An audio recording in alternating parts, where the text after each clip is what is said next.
বিশাল কালো মেঘের ঘনঘটা মেঘ ঢেকে দিয়েছে আকাশ, ক্ষণে ক্ষণে চোখ রাঙাচ্ছে বজ্রপাত।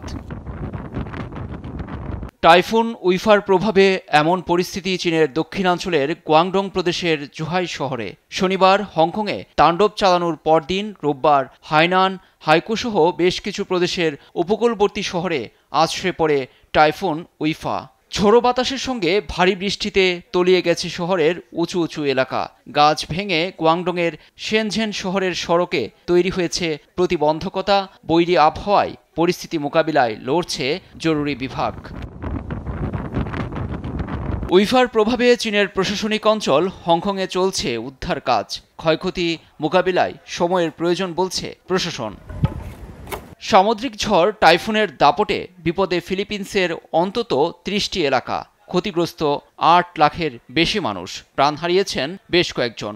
ঝড় ও চলতি বর্ষায় আশ্রয়হীন ১৬টি অঞ্চলের ১ লাখ মানুষ, বন্যায় প্লাবিত ২৬টি এলাকা। এই এলাকার মারিকিনা নদীর তীরবর্তী মানুষকে সরিয়ে নেওয়া হয়েছে। ঝড় ও বন্যায় খুব ঝুঁকিপূর্ণ হয়ে উঠেছে এলাকাটি। দুর্যোগে ধুঁকছে ভিয়েতনাম ও দক্ষিণ কোরিয়ার জনজীবনও। সোমবার দক্ষিণ কোরিয়ার রিসোর্ট শহর গ্যাপিং কাউন্টিতে মুষলধারে বৃষ্টিতে ভূমিধসের কারণে ধসে পড়ে একটি ভবন। অল্পের জন্য বেঁচে গেছেন বাসিন্দারা। লুৎফর কবির, নিউজ ডেস্ক, দেশ টিভি।